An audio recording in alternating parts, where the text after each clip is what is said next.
Cinderella, ये नाम सुनते ही हम सबके जहन में एक कहानी आ जाती है ना?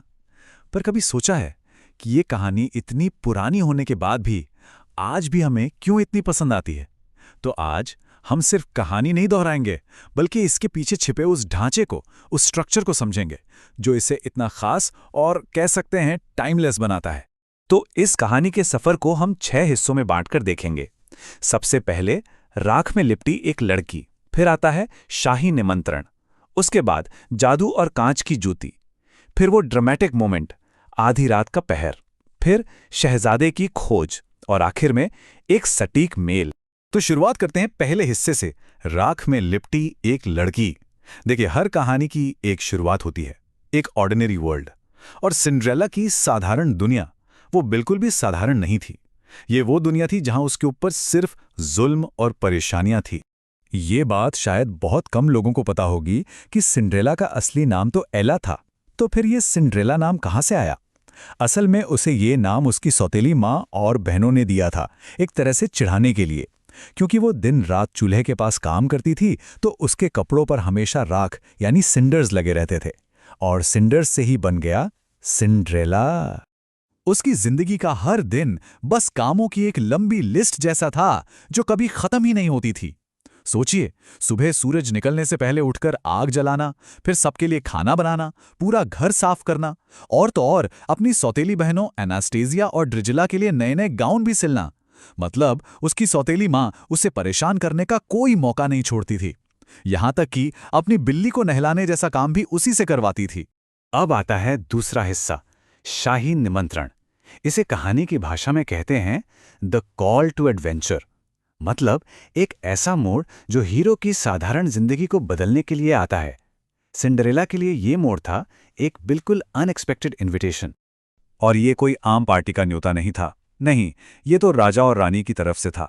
शहजादे के लिए दुल्हन ढूंढने का एक मौका। सिंड्रेला के लिए ये सिर्फ एक कागज का टुकड़ा नहीं था, ये उम्मीद की एक किरण थी। एक ऐसी दुनिया में जाने का मौका जिसके उसने सिर्फ सपने ही देखे थे। लेकिन उम्मीद जितनी जल्दी जगी, उतनी ही जल्दी टूटने वाली थी। सिंड्रेला ने अपनी माँ की पुरानी ड्रेस को ठीक करने का फैसला किया। उसके छोटे छोटे दोस्त चूहे, गस और जैक, उन्होंने भी फेंके हुए रिबन से ड्रेस को खूबसूरत बनाने में मदद की।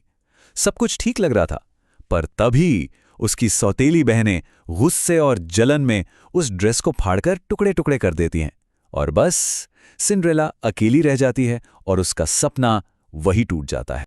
और अब हम पहुंचते हैं तीसरे पड़ाव पर, जादू और कांच की जूती। ये वो पल है कहानी का जिसे कहते हैं सुपरनैचुरल एड। जब हीरो पूरी तरह टूट चुका हो, जब लगे कि अब कुछ नहीं हो सकता, ठीक उसी पल कहानी में जादू की एंट्री होती है। तो क्या ये वाकई सपने का अंत था, जब हर तरफ से निराशा ही हाथ लगी? क्या सब कुछ यहीं खत्म हो गया? नहीं, ठीक उसी पल एंट्री होती है फेरी गॉडमदर की, यानी परी माँ की। वो कहानी का वो किरदार हैं जो सिर्फ जादू नहीं करती, बल्कि एक गाइड की तरह नेक दिल वालों की सबसे बड़ी ख्वाहिशों को पूरा करने आती हैं। और उस वक्त सिंड्रेला को इसी करिश्मे की सबसे ज्यादा जरूरत थी। और फिर जो होता है वो तो प्योर मैजिक है। पलक झपकते ही उसकी फटी हुई ड्रेस एक शानदार गाउन में बदल जाती है। उसे मिलती हैं कांच की बनी खूबसूरत जूतियां, एक मामूली सा कद्दू एक शाही बग्घी बन जाता है, और उसके नन्हे चूहे दोस्त वो बन जाते हैं बग्घीवान।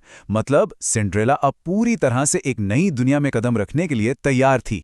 अब आता है चौथा और शायद सबसे अहम पड़ाव, आधी रात का पहर। ये कहानी का क्लाइमैक्स है, वो शाही बॉल। लेकिन इस जश्न के साथ एक बहुत जरूरी चेतावनी भी जुड़ी थी, एक शर्त जो सब कुछ बदल सकती थी। परी माँ ने साफ साफ कहा था, याद रखना मेरी बच्ची, ये सारा जादू आधी रात को खत्म हो जाएगा, उससे पहले वापस आ जाना। ये चेतावनी ही कहानी में वो टेंशन, वो टिकिंग क्लॉक वाला एलिमेंट लाती है। सब कुछ इस बात पर टिका था कि सिंड्रेला वक्त पर लौट पाएगी या नहीं। और बॉल में पहुंचकर तो वो इतनी शाही, इतनी अलग लग रही थी कि हर कोई बस उसे ही देख रहा था, खासकर शहजादा, जो पहली ही नज़र में उस पर फिदा हो गया। मज़े की बात तो यह है कि उसे कोई पहचान ही नहीं पाया, यहाँ तक कि उसकी अपनी सौतेली माँ और बहनें भी नहीं। और फिर घड़ी की सुई 12 पर पहुंचती है। टन टन टन! ये वो पल था, जादू के खत्म होने का समय, कहानी का सबसे बड़ा टर्निंग पॉइंट। जैसे ही 12 बजे जादू का असर खत्म होने लगा, सिंड्रेला घबराकर महल से बाहर भागी और इसी भागदौड़ में, जल्दबाजी में वो सीढ़ियों पर कुछ ऐसा पीछे छोड़ गई जो सिर्फ एक चीज नहीं थी, बल्कि उसकी किस्मत बदलने वाला एक सुराग था। और इसी के साथ हम आते हैं 5वें पड़ाव पर, शहजादे की खोज। अब कहानी बॉल के बाद के हिस्से पर फोकस करती है, जहां शहजादे का बस एक ही मिशन है, उस एक सुराग के सहारे अपनी राजकुमारी को ढूंढना। शहजादे के पास उस रहस्यमयी राजकुमारी तक पहुंचने का सिर्फ एक ही जरिया था, सीढ़ियों पर मिली वो एक कांच की जूती। ये सिर्फ एक जूती नहीं है, ये कहानी का सबसे जरूरी सिंबल है, सिंड्रेला की असली पहचान की चाबी। तो अब शुरू होती है असली परीक्षा, जूती की परीक्षा। अनास्तेसिया और ड्रेजिला ने एड़ी चोटी का जोर लगा दिया, लेकिन जूती किसी के पैर में नहीं आई। और फिर बारी आती है सिंड्रेला की, और जैसा कि हम सब जानते हैं, जूती उसके पैर में बिल्कुल फिट बैठती है, एक सटीक मेल। और इसी के साथ हम पहुंच गए हैं कहानी के आखिरी पड़ाव पर, छठा हिस्सा, एक सटीक मेल। यहां आकर सिंड्रेला का सफर पूरा होता है और उसे अपनी अच्छाई, अपनी हिम्मत और कभी हार ना मानने वाले जज्बे का इनाम मिलता है। कहानी का सार भी तो यही है कि अच्छे लोगों को सही समय पर हमेशा इनाम मिलता है। ये लाइन उसकी अच्छाई को सीधे उसके हैप्पी एंडिंग से जोड़ती है। आखिर में उसकी नेकी ही उसे अपनी मंजिल तक ले गई। और फिर होता है कहानी का वो क्लासिक अंत जो हम सबको पसंद है। शहजादे ने सिंड्रेला से शादी कर ली और वे हमेशा खुशी खुशी रहने लगे।